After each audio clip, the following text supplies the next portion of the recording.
You must understand something that very few people are willing to face about themselves. And it is this: not all sensitivity is born from love. And not all empathy comes from a natural openness to life. There exists a form of empathy that is carved, not gifted. An empathy that emerges not from safety but from prolonged exposure to emotional danger. It is the empathy of the survivor. The one who learned to read the atmosphere of a room long before they learned to trust it. The one who developed perception not as a luxury but as a necessity for survival. When you look at such a person, you may be tempted to call them compassionate, intuitive, deeply attuned. And yet beneath this refined sensitivity, there lies an origin that is rarely spoken. Trauma is often the soil from which this kind of awareness grows. If you have ever found yourself feeling everything around you with exhausting clarity, sensing shifts in mood before a word is spoken, noticing tensions others deny, absorbing emotional undercurrents like a silent antenna, then you must ask yourself a difficult question. Did this ability arise because the world welcomed you, or because the world once felt unsafe enough that you had to learn how to anticipate danger before it arrived? You see, the psyche is not naive. It adapts with extraordinary intelligence.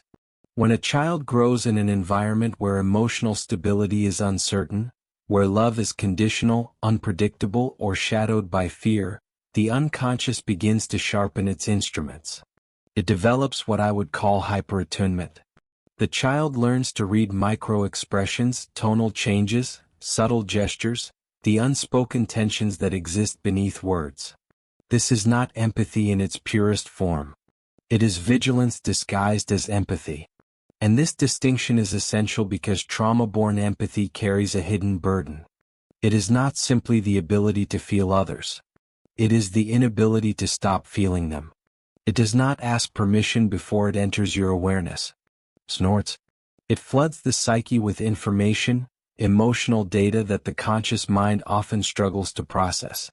Over time, this creates a state of chronic psychological saturation. You may recognize this in yourself if you often feel exhausted after social interaction without fully understanding why. It is not the conversation itself that drains you. It is the unconscious labor of continuously scanning the emotional landscape around you. You are not merely listening to words.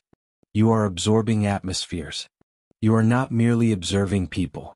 You are registering their unresolved tensions, their hidden fears, their suppressed conflicts. Now here lies the paradox that most people do not understand about trauma-born empath loners. They do not withdraw from the world because they lack love for humanity. They withdraw because they feel too much of humanity. Their solitude is not indifference. It is protection. There comes a moment in such a person's life when the psyche reaches a threshold. It recognizes that constant emotional exposure is unsustainable. At this point, the individual may begin to withdraw, not consciously at first but instinctively. Social environments begin to feel overwhelming. Crowds feel suffocating. Even close relationships may begin to feel heavy because they demand continuous emotional engagement. This withdrawal is often misunderstood by others. People may interpret it as coldness, arrogance, or aloofness. But in truth, it is the psyche attempting to restore equilibrium. Music. It is the unconscious saying you cannot continue to absorb without boundaries or you will dissolve. You must realize something profound here. Trauma-born empath loners stand at a very delicate psychological intersection. They possess extraordinary perceptive abilities, but they also carry the risk of psychological fragmentation. If they do not learn to regulate this sensitivity without integration, their empathy can become a form of self-erosion. This is why so few truly survive this stage intact. Many either numb themselves, shutting down their perception entirely, or they remain perpetually overwhelmed, trapped in cycles of emotional exhaustion. Only a small number manage to transform trauma-born empathy into something stable and integrated. What determines whether one survives this process is not the presence of empathy itself but the development of boundaries within the psyche. The individual must learn that perception does not require absorption. To see does not mean to carry. To understand does not mean to merge. Yet this lesson is extraordinarily difficult for trauma-born empaths because their original survival strategy depended precisely on merging with their environment. As children, they could not afford to separate themselves from the emotional field around them. Their safety depended on anticipating others' emotional states. This survival mechanism becomes deeply embedded in the unconscious, and so as adults they often struggle with a profound inner conflict. One part of the psyche continues to seek attunement with others while another part desperately seeks distance. This creates a tension between connection and withdrawal, a push and pull that defines much of their inner life. You may experience this as a strange contradiction. You long for deep connection. Yet, when it arrives, you feel overwhelmed. You crave intimacy, yet prolonged closeness begins to feel suffocating. You wish to help others, yet you feel exhausted by their emotional demands. This is not a flaw in your character. It is the psyche attempting to renegotiate its boundaries after a lifetime of over-attunement. At a deeper symbolic level, trauma-born empath learners often embody a very ancient archetypal pattern, the wounded seer. Throughout mythological history, there exist figures who gain extraordinary perception precisely because they have endured suffering. They see more than others, but their vision isolates them. They understand human nature with unusual clarity, yet they often stand at the margins of society. This archetype appears in many cultures because it reflects a universal psychological truth. Heightened awareness often comes at the cost of belonging. To see too clearly is to recognize contradictions that others prefer to ignore. It is to perceive unconscious motives behind social behaviors. It is to feel the emotional dissonance beneath polite interactions. And this clarity can create a sense of profound loneliness.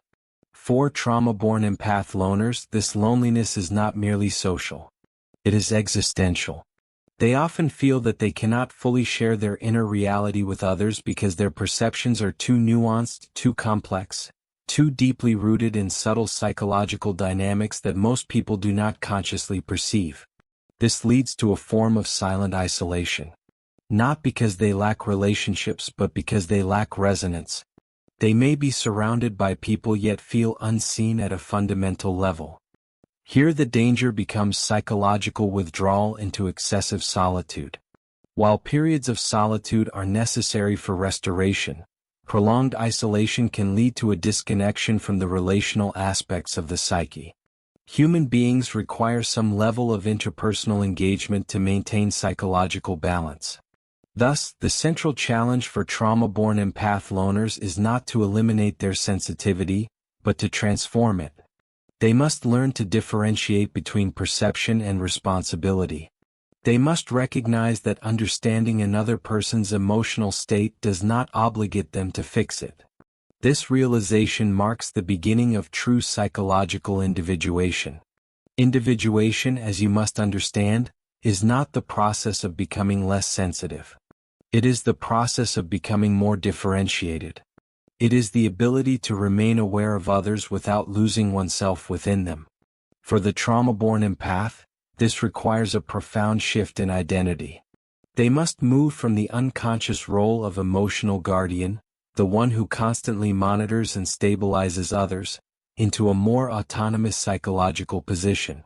This shift often feels frightening because it challenges the original survival pattern that defined their early life. Letting go of hyper-attunement can feel like losing a form of protection. The unconscious fears that without constant vigilance, danger will return. But in reality, what the psyche must learn is that adulthood offers new forms of safety that did not exist in childhood. Boundaries, choice, autonomy. These are tools that allow the empath to remain perceptive without being consumed. Only when this transformation occurs can trauma-born empathy evolve into something truly powerful. It becomes no longer a survival mechanism but a form of conscious insight. It allows the individual to understand others deeply without losing themselves. And this is why so few truly survive this stage in a healthy way. It requires not only awareness but courage. The courage to release old survival patterns that once protected the psyche but now limit its growth. That if you find yourself walking this path, You must understand that your solitude is not a sign of failure. It is a stage of psychological restructuring. It is the psyche recalibrating its boundaries after years of overexposure. You are not withdrawing because you are incapable of connection. You are withdrawing because your inner world is undergoing a necessary transformation. And this transformation, though painful, carries within it the potential for something extraordinary. The emergence of a self that can feel deeply without being overwhelmed. That can perceive clearly without becoming isolated. That can engage with humanity without losing its center. When this stage is successfully navigated, Traumaborn empath loners do not become detached from the world. They become anchored within themselves. They no longer merge with the emotional chaos around them. They stand within it with clarity. And from this position they possess a rare capacity. The ability to see human nature with both compassion and discernment. Without illusion. Without self-sacrifice. And without losing their own psychological integrity. This is the threshold at which survival transforms into individuation. And very few reach it. Music. When you begin to approach this threshold, the point at which trauma-born empathy must transform or collapse, you often encounter a peculiar psychological experience that feels almost paradoxical. It is as though the variability that once connected you to the world now begins to separate you from it. You start noticing patterns in human behavior that you can no longer ignore. And with this recognition comes a quiet but profound shift in your relationship to others.